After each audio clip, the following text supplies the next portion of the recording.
Mr. Herb Yancey.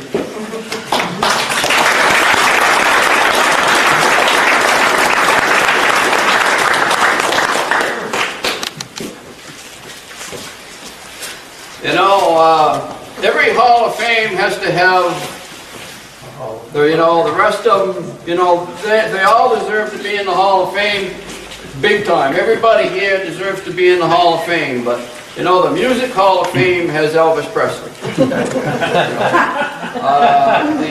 NASCAR Hall of Fame has Richard Petty. The Baseball Hall of Fame has Babe Ruth. Are you ready for this? Herb Yancey, inducted into the Eastern Snowmobile Racing Hall of Fame, 2019. Herb's racing career spans 30 years, from 1964 to 1994. He wore USSA Gold Bibs number 2, 3, 7, and 20. In 1970, Herb raced for Pennsylvania Arctic Cat distributor Penn Arctic.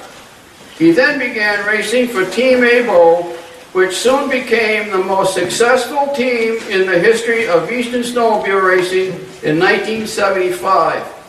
Became the only independent driver ever to win a snow pro race, beating the factory teams in the 650 class at the 1974 World Series at Eagle River, Wisconsin.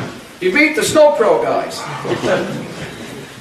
At Peterborough, Ontario in 1975, Herb won the 440 class in the professional driver's circuit both days. He also won a Kilkenny Cup in Mod 2 at the 1975 Lancaster Grand Prix. Counting the 74 win, Herb has won 6 World Series events. He won 3 firsts at the 1977 World Series in Weedsport, New York, and took 2 more at the 1978 World Series in West Yellowstone, Montana, winning in both the 440 Supermod and the 440X. For his effort, he was voted Star of the Series. Out of the 99 events Herb entered in 1977, he won 77 of them. Wow. Herb won the coveted Adirondack Cup in 1978 and became Driver of the Year for the 1978 season. In all, Herb Yancey garnered an amazing number of trophies, estimated to be between 1,200 and 1,500 during his racing career. His record as an independent, non-factory snowmobile racer is unmatched by anyone's standard and may never be surpassed. Ladies and gentlemen, please bow or curtsy.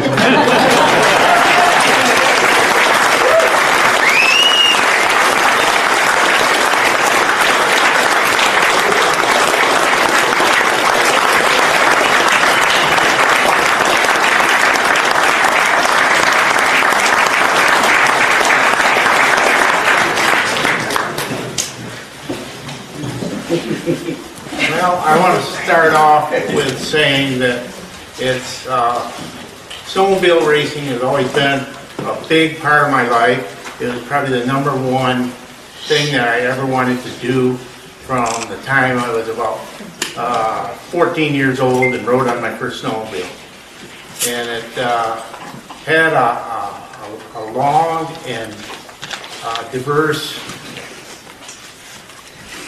road that I followed, and I don't know quite what to say other than I just appreciate all the support that I had over the years, and I can't begin to thank everybody, but I'm going to try.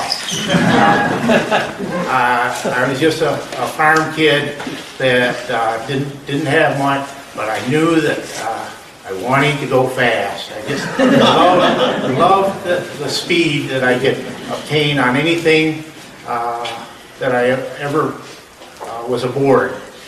And a local dealer, Arctic Cat dealer, Dick Rennie from Casterland, New York, knew that I liked snowmobiles and I was pretty good at it. So he offered me a ride the first year.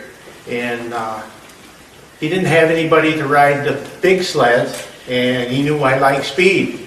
So he put me on a 634 Puma right out of the gate, and I went to a race. I come over to Lee, Massachusetts, and we went to a race, and we did pretty good, but it wasn't on top of the field, because there was a lot of tough competition over here. And then I think the next weekend we went to the New York State Fairgrounds, and all the factories were there. And I found out at that point that I had some talent and I had some ability to compete with the big boys. I remember Yvonne Duhamel, I raced it. He was in the class with me in the 650 class. And make a long story short, I wound up placing third against the factories way back then on my first early beginning. But there's a long road after that. Once I got done with the dealer racing for Rennie Sales and Service, I moved to New Jersey, and I didn't know what I was going to do in New Jersey as far as snow sled racing, because there was no races there. So I got hooked up with a Pennsylvania distributor in Penn Arden, and they didn't have any big sled drivers either, so they were glad to welcome me on board. So I raced all over Pennsylvania until 1974, and had quite a lot of good success, and run into a lot of tough drivers down in that neighborhood. Then I, as one of the people were mentioning, the sponsorships or the dealers or distributors were getting acquired by Nero Equipment. They acquired Rodco in New England here, and then they acquired, the following year, they acquired Penardi. So at the end of the 74 year, I was done with my sponsorship again. So I went to Eagle River for the Snowmobile race World Series that year, and I was going to run against the Snow Pro, because I always lagged a few points from being in the top 10. So I missed my invitation in 74. And when I got out there, I said, well, I can run against the factories. So I signed up, and in the afternoon, early afternoon, we had the Snow Pro, they were the elite show. So I was signed up in that class, so I went out and practiced on the racetrack. Well, my sled broke down because it wasn't up to par. So the night before at the restaurant, Team Able, Bill Able, offered me one of their sleds. And I said, no, I'll ride mine. So I rode mine and it broke down. So then, after it broke down, I said, well, there's one chance I can still get in. So I run over to Team Able's bus, and I said, is that sled available? And they said, sure, but we're busy with Ron Hall's sled, because he's our main concern. And I said, well, I understand, so I will work at it and see if I can get it put together. They had it all pieced out, robbing parts for this and that, and they said, we brought it along. We weren't going to run it, but it's here. You can take it. So I got it all put together, and by the way, it was Chip Elwood's sled. That it was freshly put together because he didn't get it put together early in the season, so it was all fresh. And it was I took it into the pit. In them days, they used to lock the pit gates. Once you went in, you couldn't go back out to get a part or spark plug or anything. So you had to take everything you needed into the locked pits. And by then, Ronnie was done with his class, so all Team Able's mechanics jumped right on the sled, and we finished putting it together in the pits. And so the first time that I rode that sled was when I pulled on the line in the heat race with all the factory drivers. And never sat on it before, but it was such a prepared sled that I went out there and I placed third. It was enough to turn over into the semi. And I said, if we can get this sled tuned up just a little bit more, I said, I think I can really place in this race. And it was so much better than my sled that I just was just like I was tuned for it. And I took it into the corners so hard that everyone thought I was going to crash every lap going in, and I would slide right up to the wall within a foot of the wall and then charge back down through. And I remember the race quite vividly. Charlie Lofton was ahead of me. I got out in the feature just about third, and then picked them off one by one. By about the sixth lap, I was ready to go into the lead. And I took the lead, and I said, well, Charlie Lofton was who I was dueling with. He pulled back by me. And then the next lap, I went by him again, and then I never seen him again. I said, I wonder what happened. Well, I don't know. I guess something give out on the sled. But then I was out front all by myself and won the race.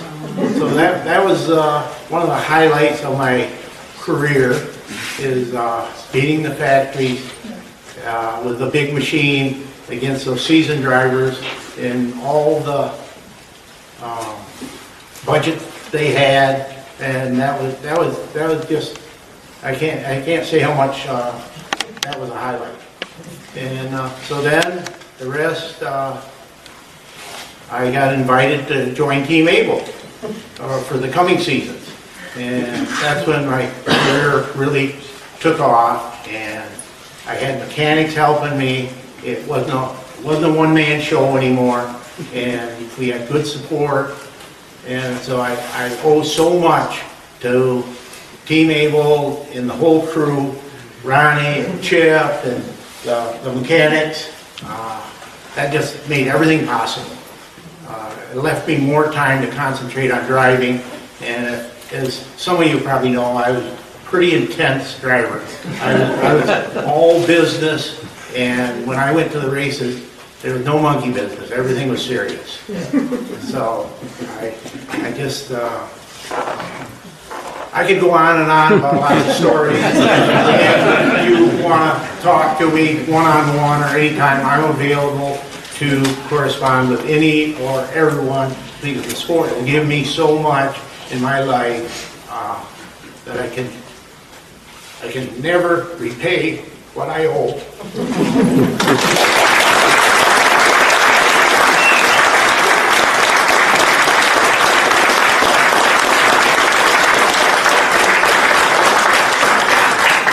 They don't call him the giant killer for nothing. Angie, come over here, please. I can't be thankful enough to this organization, Paul Crane and Midge and his other associates, which I don't personally know, but this is a great thing for snowmobiling and the vintage aspect of it. It's just phenomenal that I am a part of that. I feel honored to be inducted into this year's inductees. I have so many people to thank that it's hard to go through and mention them all. Sure. But snowmobile is so much of my part of my life. It's all good. Do you have any fond memories of, if like racing memories that come to mind? Any, like maybe like a racing story you would like to share? Or? Well, all these stories, like I mentioned in the presentation, Sure. I always loved running against the factory because they're the best. They got the best budget. If you could even stay with them, that's such an honor. Sure. And I loved it when they would, when we'd pull in, especially with Team Able. I've heard this quote many times, and I've read it in print in Warriors of Winter, that there comes that Team Able and that damn Yancey. So that kind of tickles my fancy. Nice. And I just loved racing against them because they're the best of the best. And so where does that put me? I'm right there in the same category. Nice. And it's nice to have that feeling, Yeah, for sure. to know that you're that caliber. Yeah, and that people are still thinking about it these many years later.